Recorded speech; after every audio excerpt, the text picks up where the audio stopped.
8장, 9장으로 지금 넘어왔죠. 지난주에 교사 헌신 예배가 있어서 디모데전서로 갔다가 다시 온 겁니다. 자, 기억을 살리면서 고린도후서 10장 9장 10절부터 15절 우리 한 목소리로 읽어볼까요? 시작. 심는 자에게 씨와 먹을 양식을 주시는 이가 시고 너희의 의의 열매를 더하게 하시리니 너그럽게 연보함은 그들이 우리로 말미암아 하나님께 감사하게 하는 것이라. 이 봉사의 직무가 성도들의 부족한 것을 보충할 뿐만 아니라 사람들이 하나님께 드리는 많은 감사로 말미암아 넘쳤느니라.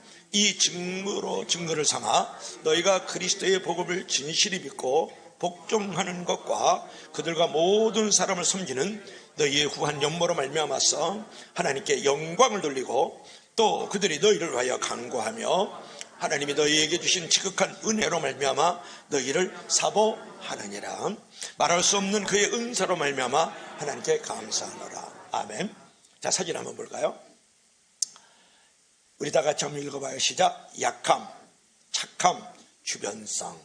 고 김명혁 목사님을 여러분이 보고 있어요. 지난 주일에는 제가 아주 존경하는 두 분이 한 주간에 돌아가셨어요. 한 분은 고 정장복 교수님이시고 목사님이신데, 제가 신학교 다닐 때 설교학을 가르쳤던 우리 설교학의 아주 대가이신 정장복 교수님이 돌아가셨어요. 남양주에 사시는데 저녁에 이제 산책을 나갔다가 그냥 쓰러지셨는데 돌아가셨어요. 82세의 일기로.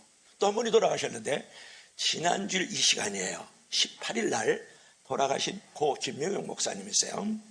18일 소천받은 이 김명영 목사님도 목사님이면서 아주 역사적으로 교수 역할을 잘 하셨던 분이거든요. 강변교회 원로 목사님이셨고 예장 합심 증경 이제 총회장이셨고 한국복음화협회 아주 전 회장으로 계셨던 분이죠.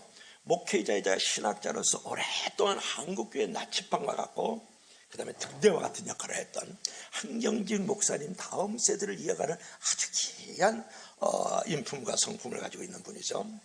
이분은 이제 아버님의 이름이 뭐냐면 김관주 목사님이세요. 이제 돌아가셨지만 신의주 제2교회와 그 다음에 평양 서문박 교회에서 목회를 하다가 공산당에게 이제 잡혀가서 감옥에서 순교하신 분이 우리 김명영 목사님의 부치되시는 김관주 목사님이에요. 그분은 북한에서 한경직 목사님하고 같이 목회를 그 밑에서 하셨던 분이 누구냐면 김명영 목사님 아버님이세요.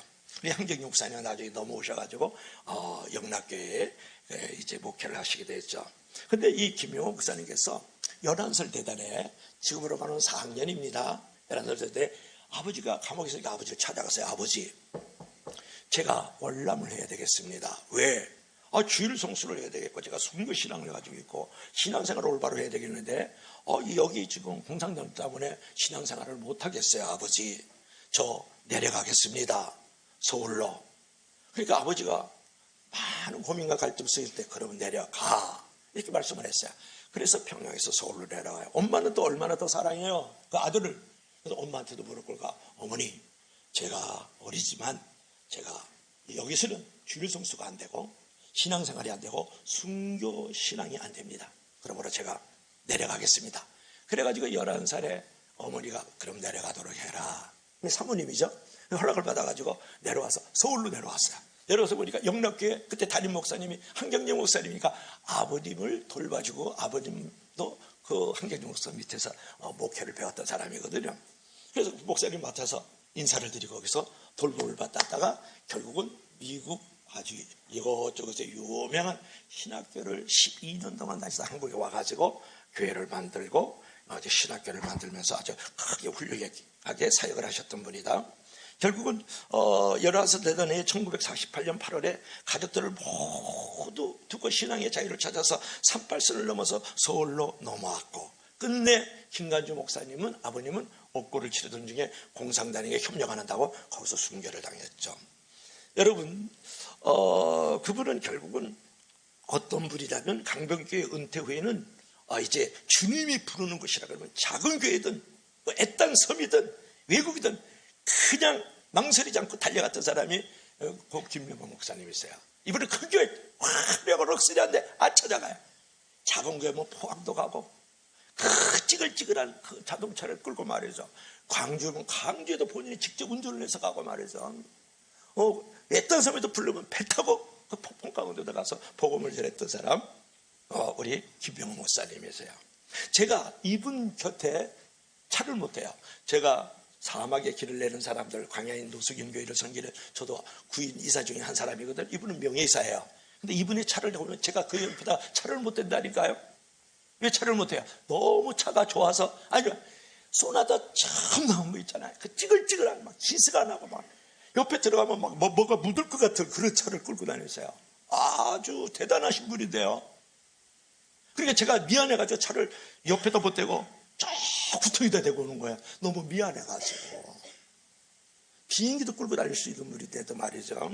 그뿐만이 아니고 이제 강약교회 그 노숙인들이 이제 합동 결혼식을 하거든요. 그러면 두 쌍 세 쌍이야. 누가 노숙인들 냄새 나는데 결혼주를 해요. 근데 이분은 반드시 책임을 지고 노숙인들 결혼식을 본인이 주를 하고, 그리고 신혼여행비를 꺼내가지고 용돈을 주고 말이죠. 노숙인들이 잠바를 하나 주고 말이죠. 무료급식을 같이 퍼주고 말이죠. 특별히 강약교회 그 임명희 목사님 네 분이 있잖아요. 항상 우리가 이사회가 있다든지 뭐라 또 총회가 있으면 항상 불러다가 앞에다 세워놓고서 5만 원짜리를 씌워가지고 10장 20장 해가지고 앞에서 용돈을 주는 사람이에요. 감사하면 다 같이 아멘 하시기 바랍니다. 그래서 이제 강변교회 은퇴 후에 주님이 부르시는 것이면 작은 교회든 외딴 섬이든 외국이든 달려가는 나그네와 같은 멋진 인생을 살았던 사람이 고 김명영 목사님입니다. 한국교회의 건강성을 회복하고 평화적 통일을 위해서 종교계의 그 지도자 모임을 이끌어갔던 사람, 이제 다 한경정 목사님 다음으로 바톤을 이었던 사람이죠. 이 목사님께서 이제 가지고 있는 3대 철학이 있는데 뭐냐? 약해야 된다. 성도들은 착해야 된다. 성도들은 주변에 있는 모든 사람들을 착함과 약함으로 계속 돌볼 줄 알아야 된다는 것이 이분의 3대 철학이었던 것을 여러분이 기억할 필요가 있겠죠. 아주 기독교의 겸손의 아주 표지가 되었던 사람이 고 김병호 목사님입니다.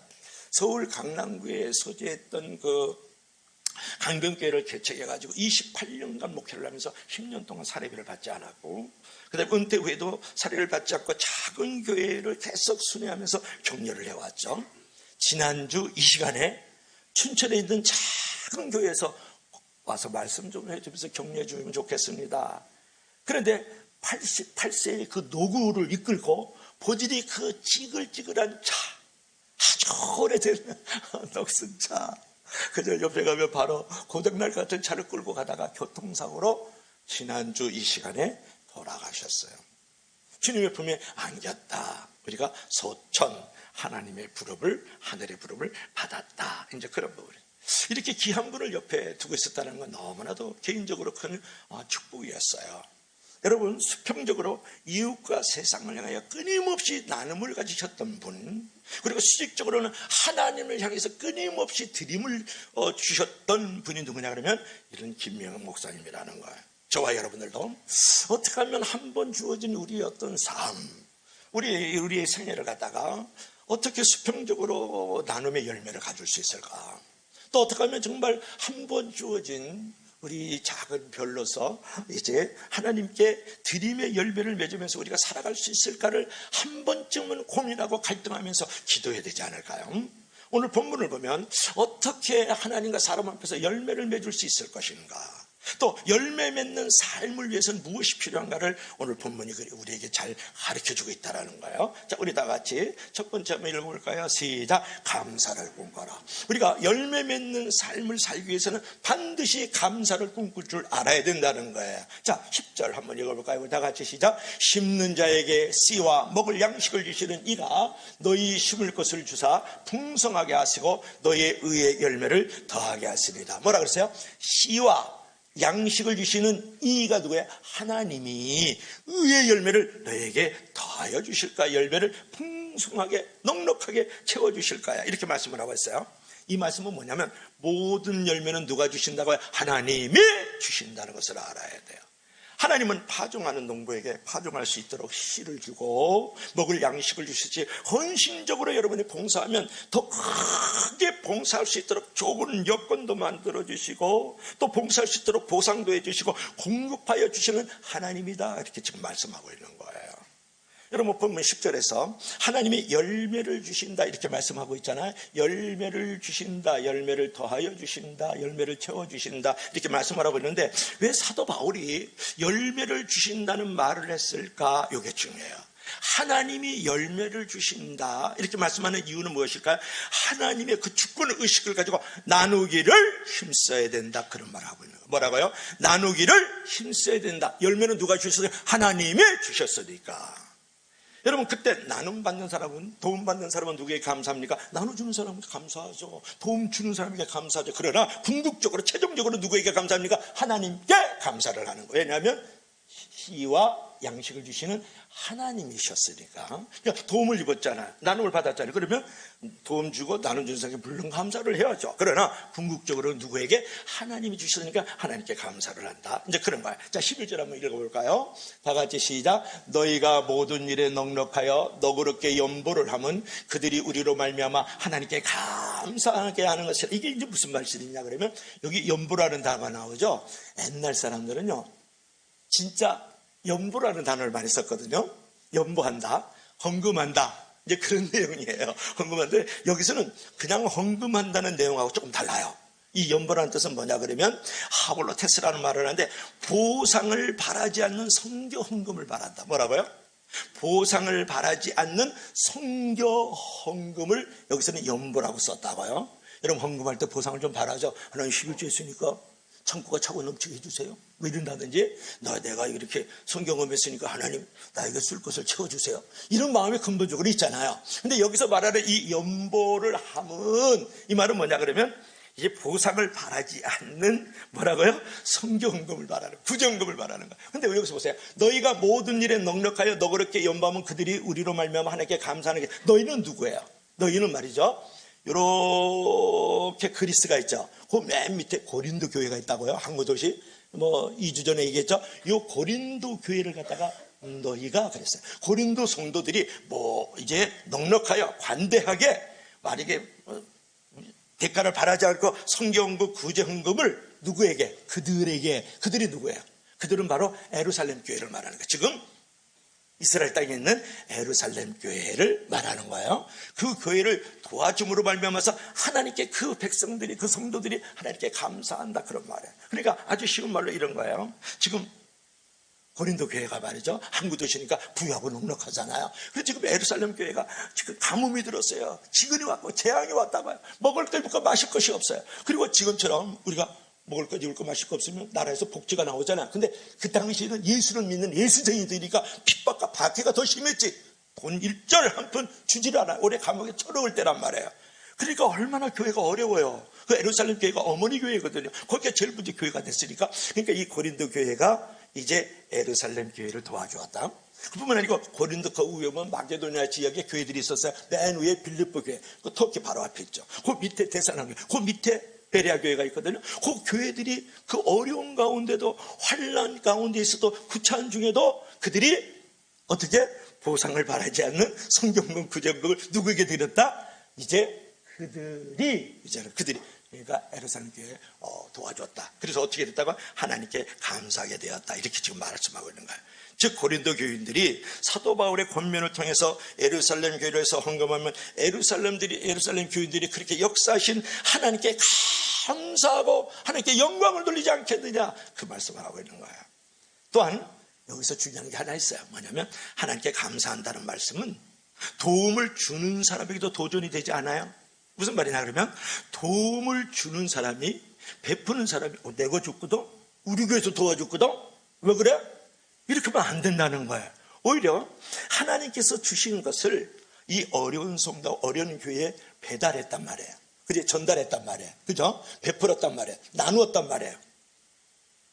그러니까 배달의 민족답게 배달을 해줬잖아요. 그러니까 자랑할 게 없는 거예요. 그러니까 하나님이 주신 것을 우리는 좀 넉넉하니까 부족한 데다가 도와줬단 말이에요. 그러니까 하나님의 것을 도와줬으니까 우월감과 자랑과 교만을 하지 말고, 또 내가 그것을 받은 사람은 열등감과 수치감을 갖지 말아야 된다는 거예요. 그것을 말씀하는 거예요. 하나님의 것을 내가 나눠줬을 뿐이고 하나님의 것을 내가 받았다, 그런 말이에요. 그러니까 우리 선교사님들에게 내가 늘상 하는 말이 있어요. 내가 베품을 받았다고, 나눔을 받았다고, 도움을 입었다고 절대 수치감과 열등감을 갖지 말라. 그리고 내가 도와줬다고, 내가 베풀었다고, 내가 나누어줬다고, 구제해줬다고, 선교했다고 자랑하지 말라. 다 하나님의 것을 줬을 뿐이고 하나님의 것을 받았을 뿐이다. 할렐루야. 이것을 말하는 거예요. 여러분, 하나님은요 거룩한 나눔을 위한 오케스트라 지휘자거든요. 우리는 그 오케스트라 대원들이에요. 그래서 나눔의 감동을 주실 때 그 감동을 따라서 그대로 나누어주면 되는 거야. 피아노 소리를 내는 사람 피아노 소리만 내고, 또 트럼펫을 트럼펫을 하면 되는 거고, 이제 비올라가 아니지, 첼로는 첼로 소리를 내면 되는 거지. 지휘자는 누구라고요? 하나님이다. 연주자는 누구라고? 하나님이다. 우리는 거기에 따라서 우리가 할 일을 하면 되는 줄로 믿을 수 있기를 바랍니다. 고린도 교회가 그랬고, 예루살렘 교회가 그랬고, 마게도냐 지역에 있는 교회들이 그랬다라는 거예요. 여러분, 그 다음에 12절 한번 읽어봐요. 다 같이 시작. 이 봉사의 직무가 성도들의 부족한 것을 보충할 뿐만 아니라 사람들이 하나님께 드리는 많은 감사로 말미암아 넘쳤느냐. 이 말씀은 뭐예요? 이 봉사의 직무가, 즉 마게도냐에 있는 교회들 뿐만 아니라 고린도 교회가 이제 예루살렘 교회를 도와줬더니 부족한 것들을 보충해 주었을 뿐만 아니라 감사가 넘쳤다, 이렇게 지금 말씀을 하고 있는 거거든요. 여러분, 구제 헌금이 어려운 사람의 필요를 채워줬을 뿐만 아니라 감사도 넘치게 되었다. 감사가 넘치게 될 때 의의 열매가 있는 거거든요. 여러분, 빌립보서 4장 19절 외울 수 있겠어요? 그리스도 예수 안에서 그 영광의 풍성함대로 너희 모든 쓸 것을 채워주시리라. 할렐루야. 그러니까 우리가 남을 위해서 우리가 필요를 채워주면 하나님께서 넉넉하게 쓸 수 있도록 채워주신다는 거예요. 주라! 그러면 후히 되어 누르고 넘치도록 안겨주리라, 그렇게 말씀을 했잖아요. 그러니까 우리가 주면은 그것을 계속해서 감당을 할 수 있도록 어떻게 만들어진다? 더 채워주시고 안겨주신다는 거예요. 후히 되어 누르고 따블로 채워준다는 거 아니에요. 그러므로 여러분, 감사함으로 하나님 앞에서 어려운 사람들을 나누어주고 베풀어주고 드리면 하나님께서 그 감사함을 쫓아서 더 많은 열매들을 허락하여 주는 줄로 믿을 수 있기를 바랍니다. 자, 두 번째로는 이제 지도 한번 볼까요? 지도를 보면 요게 지금 그리스예요. 그리스인데 요게 마게도냐, 빌립보, 데살로니가, 아덴, 여기가 고린도죠. 고린도. 요게 지중해, 요게 지중해인데 여기 예루살렘께 여기 애자만 있네요. 요거 애자. 예루살렘이 있는데 예루살렘이 잘, 그러니까 지중해를 건너서 현재 이스라엘이 예루살렘 교회가 있다, 이렇게 생각을 하면 되죠. 자, 2번 한번 읽어봅시다. 다 같이 시작. 나눔을 꿈꿔라. 아멘. 나눔. 그 다음에 요거 빵을 요번 주에 강약교회 300개를 갖다 드렸어요. 그 노숙인들을 위해서 300개를 갖다 드렸더니 너무 고맙다고 이렇게 문자가 왔었어요. 그리고 옆에는 뭐예요? 지금 우리가 가지고 있는 재능, 즉 이명 봉사를 하고 있잖아요. 우리 두 분께서, 우리 박세훈 선생님, 박찬홍 성도님하고 우리 성도님하고 지금 이 말을 지금 공원에서 지금 해주고 있는 장면. 나눔을 꿈꿔라. 나눌 때 열매 있는 삶, 열매를 많이 맺는 삶이 되는 줄로 믿을 수 있기를 바랍니다. 자, 13절 한번 읽어볼까요? 다 같이 시작. 이 증거로 증거를 삼아 너희가 그리스도의 복음을 진실히 믿고 복종하는 것과 그들과 모든 사람을 섬기는 너희 후한 연보로 말미암아 하나님께 영광을 돌리고. 여러분 보세요. 사도 바울로 말미암아서 이제 고린도 교인들이, 마게도냐에 있는 교인들이 어디를 도와줬다고요? 지중해를 건너에서 현재 이스라엘 땅에 있는 예루살렘 교회를 도와줬거든요. 그 도와준 것을 보면서 그게 증거가 됐다는 거예요. 증인이 됐다는 거예요. 어떤 증인이? 복음을 진실히 믿고 복종하는 사람들이구나. 이 사람들은 하나님 앞에 사는 진실한 사람이고 복종하는 삶이구나. 입술에 서비스를 하지 않고 삶으로 서비스한 모습을 보여주는 거예요. 사람이 그랬다라는 거예요. 그리고 너희 후한 연보로 보상을 바라지 않는 성경공 구정공으로 말미암아서 하나님께 영광을 돌렸다. 이렇게 지금 성경이 지금 말씀하고 있는 거거든요. 계속해서 4절 말씀 한번 봐요. 14절 우리 다 같이 시작. 또 그들이 너희를 위하여 간구하며 하나님이 너에게 주신 지극한 은혜로 말미암아 너희를 사모하느니라. 여러분 그들이 그랬잖아요. 이건 예루살렘 성도와 교회가 지금 도움을 입었잖아요. 그죠? 나눔을 받았잖아요. 그러니까 너희를 위하여 지금 고린도 교회를 위하여 간절히 구했다. 간구했다. 지나가는 신사에 허리춤을 들고 한 푼 주지 않으면 절대로 보낼 수 없습니다. 그래서 땡깡 기도를 하고 지금 한다는 거야. 누가 도움을 입었으니까 내가 도와줄 거는 기도밖에 없어. 이렇게 얘기를 하는 거야. 그러면서 그 은혜를 지극한 은혜로 말미암아 너희를 사모한다.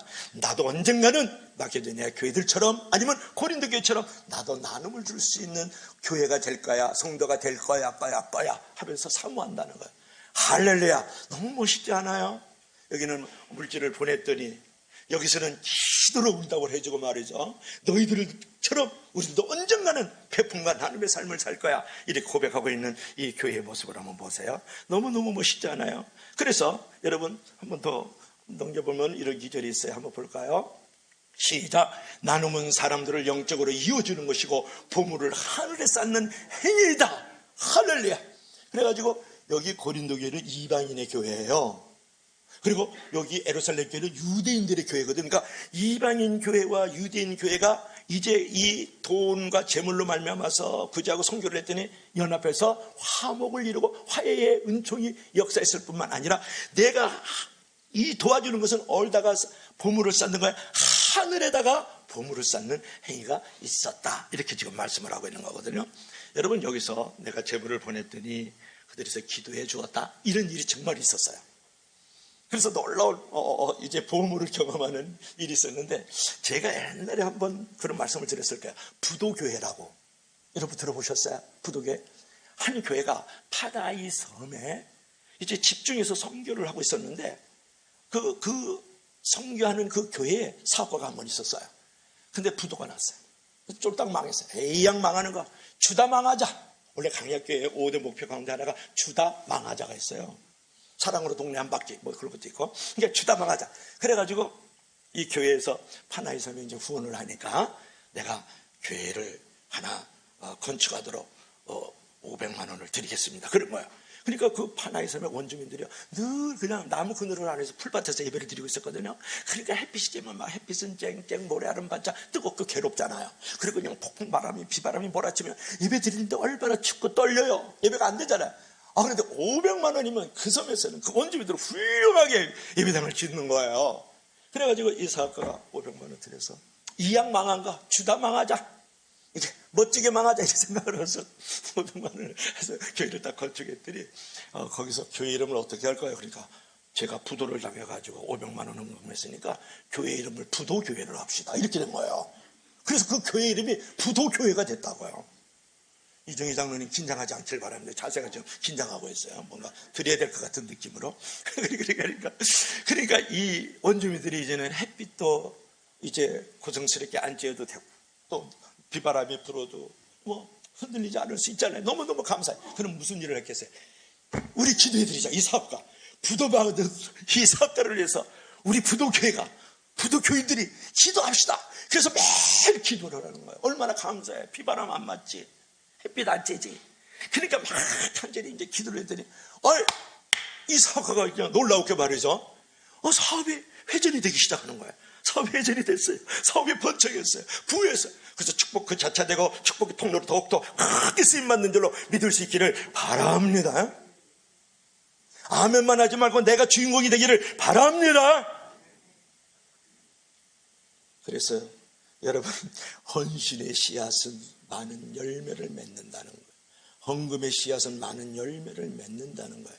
기도는 능력이 있고 반드시 살아계신 하나님으로부터 응답받는다는 것을 얘기하는 거예요. 지금 고린도 교회가 예루살렘 교회를 줬더니 그들이 예루살렘 교회에서 간구하였다, 간절히 기도했다 그러잖아요. 그리고 너희들처럼 언젠가는 베풀고 나누는 사람이 될 거야 사모했다 그러잖아요. 이게 신앙의 고백이잖아요. 얼마나 멋있어요. 그죠? 예수 믿어도 이렇게 주고받으면서 믿어야 되지 않을까? Give and take. 영어로 하니까 잘 몰라듣는 것 같다. 그러면 여러분께서 이제 이런 생각을 하니까 물질적으로 어떻게 내가 부를 얻습니까? 어떻게 하면 나도 부를 축적할 수 있죠? 여러분, 여러 가지 수단, 방법 생각하지 마세요. 코로나가 올 줄 어떻게 알았어요? 한꺼번에 그냥 폭삭하잖아. 부를 만드는 방법은 간단합니다. 하나의 비결을 가르쳐줘요. 나누면 되는 거예요. 베풀면 되는 거예요. 심기를 바랍니다. 여러분, 예수님은 하나님과 재물을 겸하여 섬길 수 없다. 마태복음 16장 24절에 말씀했잖아요. 그러니까 여러분, 재물에 돈과 재물을 같이 섬길 수 없다 그랬는데, 이 재물이라는 뜻이 뭐냐 그러면 만문이에요. 만문. 만문이라는 뜻이 뭔지 아세요? 돈 귀신이라는 뜻이에요. 뭐라고요? 돈 귀신. 여러분, 그래서 돈은 단순한 재물이 아니라고요. 돈은 재물을 만문이라 그러는데 이거는 귀신이에요. 사람을 묶어요. 사람을 가둬요. 사람을 노예로 만들어요. 마귀와 귀신들의 최종적인 목적은 뭔지 아세요? 도둑질하고 죽이고 멸망시키는 거예요. 여러분, 모든 현대인은 다 돈의 노예가 되어 있거든요. 결국은 그 인생이 도둑질 당합니다. 그 돈 때문에. 결국 그 인생이 빼앗깁니다. 돈 때문에. 그 인생이 결국은 멸망합니다. 돈 때문에. 그래서 돈은요, 단순한 돈의 재물이 아니에요. 돈은 귀신인 거예요. 마귀라고요. 그래서 여러분들께서 이 돈 귀신의 돈 마귀에 묶여서 갇혀있는 삶을 살아보는 여러분의 인생은 무너질 수밖에 없다라는 거예요. 보세요. 돈 있는 자 없는 자 다 돈에 묶여가지고 오늘 살아가는 사람들이 결국은 인생이 다 도둑질 당하고 빼앗기고 다 멸망당하잖아요. 제가 돈 마귀에 풀렸던 한 사람을 내가 한번 이제 얘기를 한번 해줄까요? 이름이 오윤덕이라는 분인데요. 이번에 서울대 축사하셨던 분이에요. 이번에 오윤덕 사랑샘 재단 이사장. 하여튼 덕이 들어가면 대충 사람이겠잖아. 장만덕 괜찮고요. 오윤덕 괜찮아. 덕스럽다. 1만 만에 큰 덕이거든요. 만인에게 큰 덕을 베풀어라. 우리 할아버지가 이름 져줬어요. 장은 뭐예요? 베풀장. 그러니까 베풀고 만인에게 덕을 끼치라고 제가 이름이 이렇게 돼가지고 이렇게 좀 많이 피곤한 줄을 믿으시길 바랍니다. 나누고 베푸는 거 쉬운 줄 알아요? 설교만 하는 거 아니잖아, 목사가. 근데 다 같이 읽어봐요. 시작. 살아가는 연인을 위해 꽃을 사고 그 꽃내음에 나 역시 행복해지는 것, 그것이 바로 봉사입니다. 말을 또 어떻게 이렇게 예쁘게 할까? 여러분들도 좀 말이라도 좀 예쁘게 하세요. 사랑하는 연인을 위해서 꽃을 사면 그 꽃내음 역시 행복해지는, 나 역시 그 꽃내음이 행복해지는 것이다. 그것이 바로 봉사입니다. 너무 말을 잘하잖아요. 여러분, 이제 서울대에서 이번에 축사를 하시는데 법조계의 봉사광이라고 불러요. 우리나라는 국회하고 검찰들은 아주 쓰레기라고 생각하는데 이런 분도 계세요. 법조계 봉사왕이라고 이제 불리는 오윤덕 씨인데 사랑샘 재단 이사장입니다. 축사를 서울대에서 이제 하게 되는데 법조계에서 경력이 50년 원로 변호사예요. 그는 지난 20년 동안에 봉사활동을 하면서 노블레스 오블리주를 했다고요. 사회적으로 높은 신분을 가진 사람은 솔선수범하고 도덕적으로 의무적으로 더 잘 살아줘야 된다. 이제 그런 삶을 살았는데 오 이사장이 이제 봉사를 하게 된 건 뭐냐면 변호사로 일하던 2003년의 일이었어요. 근데 지금부터 20년 전의 일이지 않습니까? 그래서 이제 아내로부터 들은 단 한마디 때문에 그랬는데 보세요. 판사 은퇴 후에 변호사로 일하던 시절에 아내가 어느 날 저에게 이런 얘기를 했어요. 늘 돈 안에 갇혀 살고 돈을 밝히고 돈만 쌓아놓고 사는 나를 보고 집에 돈만 밝히는 마귀 한 마리가 살고 있네. 그 아내가 그랬다라는 거야. 그 순간 사법시험에 합격만 하기만 하면 부끄럽지 않은 법조인으로 살겠다고 다짐했던 30년 전에 내가 떠올랐습니다. 다른 사람 같으면 니언아 너 그따위 소리 한 번에 역시 사람 되면 또 달라. 그런 소리 듣고 해결하는 사람 있고 그런 소리 있고 돌 던지는 사람이 있다니까요. 여러분의 남편은 어떤 사람들이에요? 그리고 아내가 돈만 밝히는 마귀 한 마리가 살고 있네. 그러니까 이제 회개하는 마음으로 평생 묵은 사지를 다 털어가지고 신림동에다가 사랑샘을 열고 수험생들이 지쳐있는 청년들을 대상으로 교양 강좌, 실리상담, 산행, 그 다음에 다도 이런 것들을 프로그램을 막 진행을 했어요. 그리고 청년 공익 변호사를 발굴해가지고 외국인의 근로자라는 노숙인들의 권익을 보호를 해주고, 그 다음에 세터민 로스쿨생 장학금 지원을 해주고 아동센터도 운영하는 데 지원을 많이 해줬다. 근데 현재 이제 오윤덕 이사장의 최고의 지금 이제 미정부 사명이 뭐냐면 이제 변시 오탈자를 돕는 거예요. 변시 오탈자가 뭐냐면 변호사 시험은 5번만 봐가지고 이제 5번 안에 안 되면 영원히 시험을 볼 수 없다네.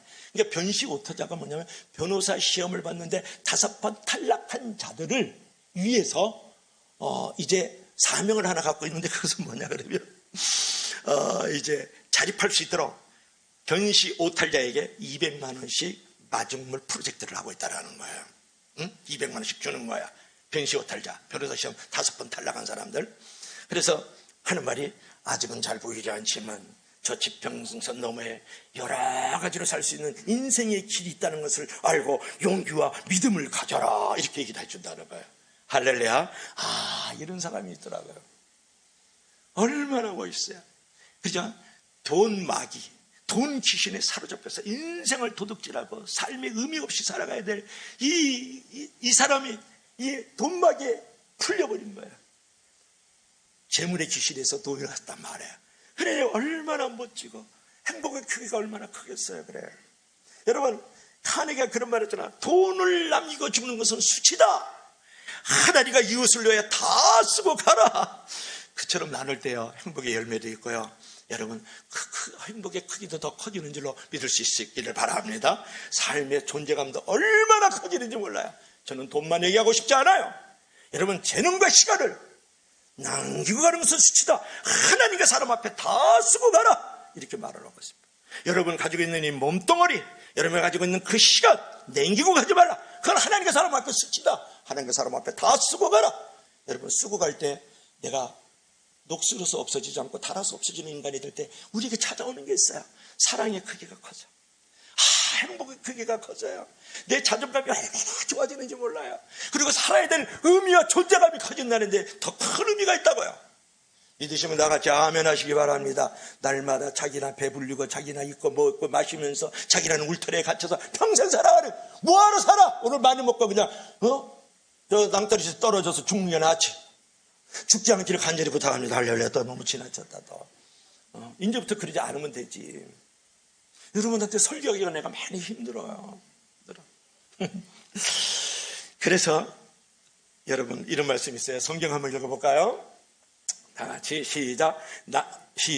오직 선을 행함과 서로 나눠주기를 잊지 말라. 하나님은 이 같은 제사를 기뻐하느니라. 여러분, 예배를 드릴 때 거룩하게 넥타이 목사님들은 쫙 매고 여기 앉아있다고 해서 하나님이 기뻐하시지 않아요. 하나님이 예배를 기뻐하시는데 어떤 사람을 기뻐합니까? 선을 행하고 서로 나눔을 주는 사람들의 그 예배를 기뻐하시죠. 또 있어요.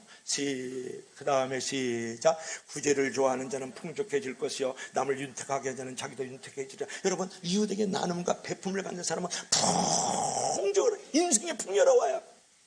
아무리 수백억 수천억을 가지고 있어도요, 자기를 위해서 하면 인생이 핍절한 거예요. 인생이 고뇌요. 인생이 너무 아닌 거예요. 그런데 내가 있는 것 그대로 가지고 그것을 나눠주잖아. 인생이 풍요로워요. 그리고 남을 윤택하게 하잖아. 윤택하게 하니까 빛나는 인생이 되고 기름진 인생이 된다는 거야. 믿을 수 있기를 바랍니다. 그래서 여러분, 이 나눔은 너무나도 우리에게 귀한 것 아니냐, 이렇게 여러분에게 말씀을 드리는 거예요. 중요한 것은 여러분, 물질이 없어도요, 열심히 주는 삶을 실천하면 그것이 바로 은혜 받은 삶이에요. 여러분, 어떤 분은 나눠줄 거 없거든요. 아무것도 없거든요. 그래서 주는 삶에 나서지 않거든요. 여러분, 은혜를 받는다는 것은 무엇을 말하냐면 내가 있는 것을 나누어 주는 것이 은혜를 받은 사람이에요. 다시 한번. 어떤 은혜 받았습니다. 그래 은혜 받아서 너 어떻게 했는데? 네 항아리에다 다 집어넣었지. 네 몸뚱이에다 다 집어넣었잖아. 너 마음에다 다 집어넣고 말았잖아. 그 은혜 받은 거 아니에요. 그건 은혜를 쏟고 있는 거예요. 내가 정말 은혜를 받으면 남에게 베풀고 드리고 나눌 때 그것이 바로 은혜 받은 자의 모습이에요. 그게 진짜 은혜 받은 거란 말이에요. 믿으시면 다 같이 아멘 하시기 바랍니다.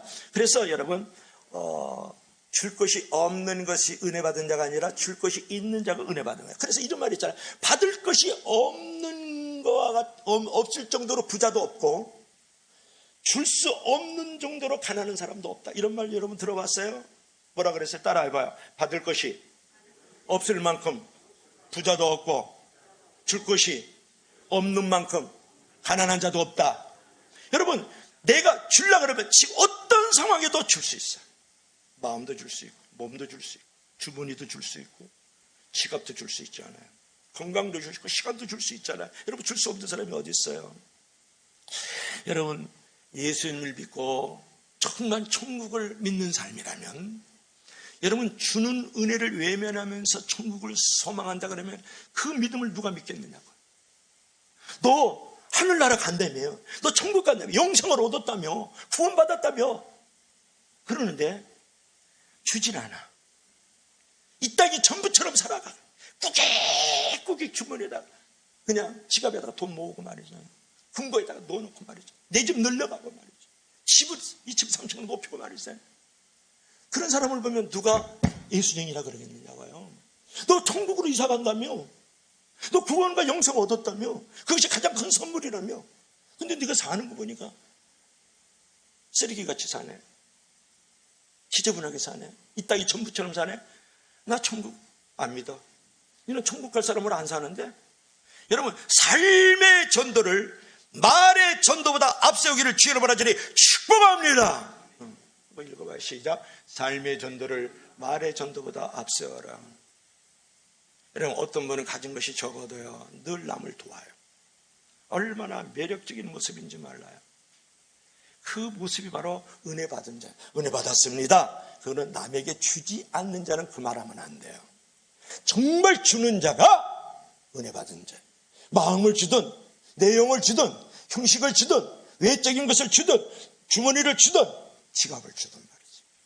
실과 재능을 주든 주지 않는 자는 은혜 받았다는 소리를 하는 거 아니에요. 그래서 내가 줄 때 은혜 받는 자의 모습이고 은혜 받을 자의 모습인 줄로 믿을 수 있기를 바랍니다. 따라요. 내가 줄 때 은혜 받은 자의 모습이고 내가 줄 때 은혜 받을 자의 모습이다. 믿으시면 다 같이 아멘. 제가 이제 한 사람의 얘기를 하고 마쳐야 될 것 같아요. 여러분, 이제 중요한 것은 우리가 남에게 줄 때 우리가 조심해야 될 것이 있어요. 그것은 뭐냐면 내 자신을 주지 않으면 아무것도 안 준 거야. 자, 조금 깊이 얘기를 한번 해볼게요. 내가 여기를 지금 쓸고 닦고 있어요. 어이씨, 뭐야, 나 혼자 지금 쓸고 닦고 있네. 미움하고 직무를 가지고 있죠. 자신을 안 줬죠. 그러면 준 게 아니에요. 어떤 사람은 시간을 들이고 물질을 확 들였어요. 근데 막 정죄하고 비난하는 마음을 갖고 있다고요.